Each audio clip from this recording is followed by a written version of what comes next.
Hello दोस्तों, एक बार फिर स्वागत है आपका आपके अपने YouTube channel study with Shadab sir में। और आज हम आपको कक्षा 10 के एक्सरसाइज 1.4 का क्वेश्चन नंबर 1 सॉल्व करना सिखाएंगे। और ये क्वेश्चन भी बहुत आसान है पहले के एक्सरसाइज की तरह, और इसको भी आप बहुत अच्छे तरीके से इसको सॉल्व कर सकते हैं। तो जिसका पहला क्वेश्चन है आपके सामने यहाँ 13/3125 दे रखा है। तो इस तरह के क्वेश्चन में हमें सबसे पहले तो एक बात ये ध्यान करनी है कि ये 13/3125 किसी भी पहाड़े से डिवाइड तो नहीं हो रहा है, किसी भी पहाड़े से इसको भाग तो नहीं दिया जा सकता। अगर हम देख लेंगे कि दोनों संख्याएं अभाज्य हैं, सिर्फ एक के टेबल से ही दोनों कट सकती हैं और किसी के पहाड़े से ये नहीं कटेंगी, तो उसके बाद हम इसको सॉल्व करने के स्टार्ट करेंगे। अब सॉल्व करना स्टार्ट कैसे करेंगे, देखिए आप एक बात ध्यान कर लीजिए, ये फार्मूला समझ लीजिए या जो भी समझ लीजिए कि जब इस तरह की संख्याएं आपको दी हैं और आपको कहा है बिना लंबी विभाजन प्रक्रिया किए दशमलव प्रसार बताइए कि दशमलव प्रसार इसका शांत होगा या अशांत होगा, तो इस तरह के क्वेश्चन में आपको जो नीचे वाली संख्या है, जैसे यहाँ 3125 है, इसके गुणनखंड जो भी नीचे की संख्या हो, चाहे यहाँ 3125 है, दूसरे क्वेश्चन में कुछ और हो, तो इस तरह के क्वेश्चन जब भी आएंगे तो आपको ये ध्यान रखना है कि जो उनके गुणनखंड हम करेंगे, इसके गुणनखंड नीचे वाले के, तो उसके गुणनखंड जो है वो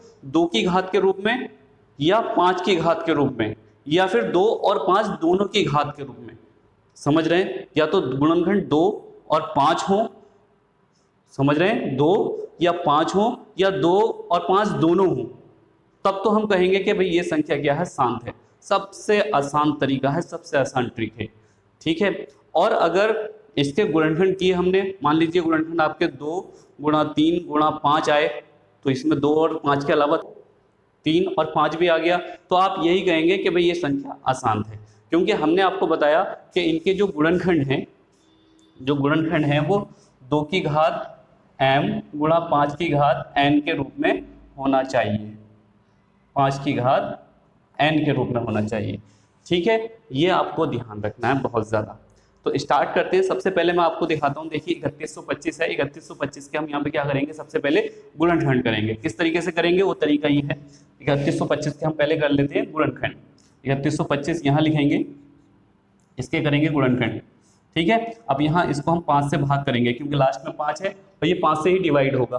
5 6 30 होता है, यहाँ 1 बचेगा 12, 5 दूनी 10, 2 बचेंगे 25, 5 पंजे 25, ठीक है। फिर 5 से कर लीजिए, 5 एकम 5, 1 बचेगा 12, 5 दूनी 10, फिर 2 बचे 25, 5 पंजे 25, फिर 5 से करेंगे, 5 दूनी 10, 25, 5 पंजे 25, फिर 5 से करेंगे, 5 पंजे 25, और फिर 5 से करेंगे 5 एकम 5, सॉरी 5 एकम 5। तो इस तरह से आप इसको देख सकते हैं। इसके गुणनखंड क्या आएंगे, इसके गुणनखंड आ जाएंगे भाई 5 गुणा 5 गुणा 5, 1 2 3 गुणा 5 गुणा 5।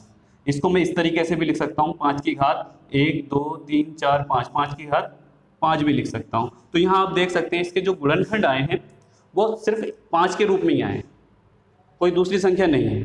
तो इसके लिए हम क्या कह सकते हैं कि भाई जो ये संख्या दे रखी है, जो परिमेय संख्या दे रखी है, इसका दशमलव प्रसार क्या होगा, शांत होगा। मैं यहाँ लिख देता हूँ, अतः सॉरी क्या लिखेंगे हम, 3125 के गुणनखंड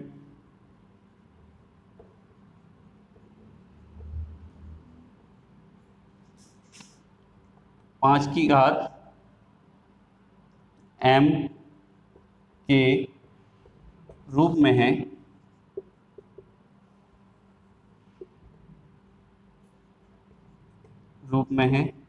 अतः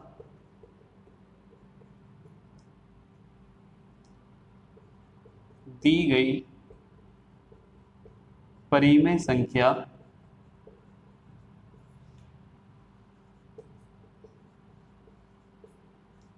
परिमेय संख्या का दशमलव प्रसार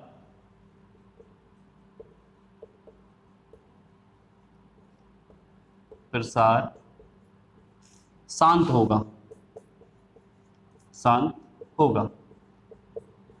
ठीक है।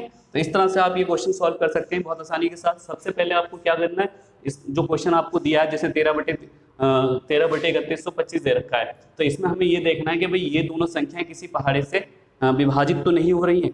एक एक से ही विभाजित होना चाहिए, मतलब यह है कि किसी की पहाड़े से भी ये दोनों संख्याएं कटना नहीं चाहिए। जब हम देख लेंगे कि हाँ ये नहीं कट रही है, तो फिर जो नीचे वाली संख्या है 13/3125 है, तो 3125 जो नीचे वाली संख्या है इसके हम गुणनखंड करेंगे भाई। अब गुणनखंड करने पर हमें क्या पता लगाना है कि इसके जो गुणनखंड है वो 2 की घात के रूप में या 5 की घात के रूप में या 2 की घात और 5 की घात दोनों के रूप में होना चाहिए। इसके अलावा अगर तीसरी संख्या आएगी गुणनखंड में तो वो संख्या क्या होगा, उसका दशमलव प्रसार अशांत होगा। बस यही इसमें एक पॉइंट है, इसके अलावा कुछ नहीं है। बाकी सेम क्वेश्चन है, सारे एक जैसे हैं, आप कर सकते हैं। जैसे मान लीजिए दूसरा क्वेश्चन है हमारे पास ये 17/8। इसमें भी देखो 17 और 8 किसी भी पहाड़े से ये दोनों नहीं कटेंगे भाई। 8 अगर 2 के पहाड़े से कटेगा तो 2 के पहाड़े से 17 नहीं कटेगा। ऐसे ही अगर 17 को देखो आप, 17 तो वैसे अभाज्य संख्या 17 से कटता है और किसी के पहाड़े में आता ही नहीं है। क्या करेंगे हम, जो नीचे वाली संख्या है 8 उसके गुणनखंड करके देखेंगे। अब पहले कैसे करेंगे देखिए, 8 को यहाँ रख लीजिए, 8 के करेंगे हम गुणनखंड। 2 से पहाड़े से करते हैं 2 चौक 8, फिर 2 से कर लो 2 दूनी 4, फिर 2 से कर लो 2 एकम 2। तो गुणनखंड क्या आ गए हमारे 2 गुणा 2 गुणा 2। इसको मैं क्या लिख सकता हूँ 2 की घात 3। करेक्ट, सही है ना, समझ में आता होगा सबके, उम्मीद करता हूँ समझ में आता होगा।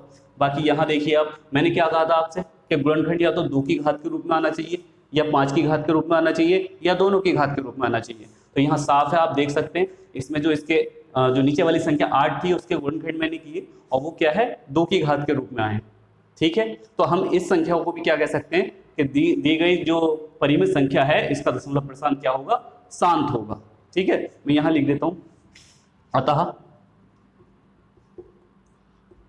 दी गई परिमेय संख्या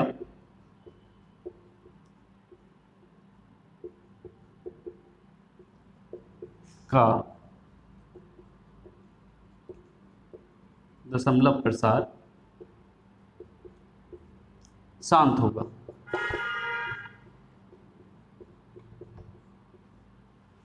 तो इस तरह से आप ये क्वेश्चन कर सकते हैं। इसके और भी क्वेश्चन आगे हैं, वो आप अपने आप कीजिए। क्वेश्चन नंबर 3 और 4 होंगे शायद। क्वेश्चन नंबर 3 और 4 हैं, वो आपको अपना आप करना है। मैं यहाँ लिख देता हूँ डू योर सेल्फ।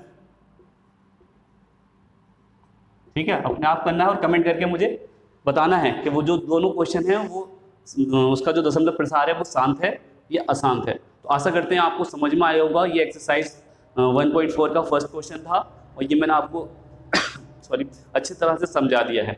ठीक है, अगर आपको समझ ना आया हो तो आप पहले तो ऐसा हो ही नहीं सकता कि समझ ना आया हो, क्योंकि इतना इजी मेथड है। इसके अलावा आप किस तरीके से कर सकते हैं बताइए।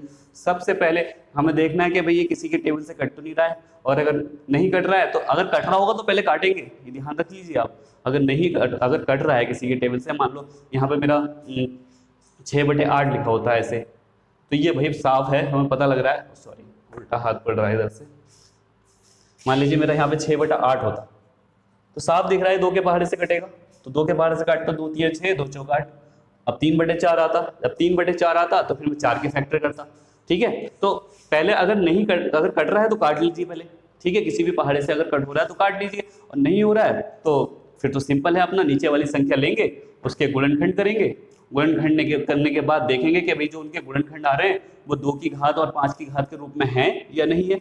5 की घात के रूप में है तब भी शांत है, 2 की घात के रूप में है तब भी शांत है, और अगर 2 गुणा 5 दोनों आ रहे हैं तब भी शांत है। अगर 2 गुणा 5 गुणा 3 गुणा कुछ और आ रहे हैं तब अशांत है। सिंपल सी बात है, ये फार्मूला अपने जहन में बिठा लीजिए, बाकी सब ओके। तो आज के लिए बस क्लास इतनी, बाकी नेक्स्ट क्लास में फिर मिलेंगे आपसे, और कमेंट करके जरूर बताइए अगर कहीं कोई डाउट है तो, और जो मैंने क्वेश्चन दिए हैं इनको सॉल्व कीजिए और सॉल्व करके मुझे आंसर बताइए। आज के लिए इतना ही, थैंक यू।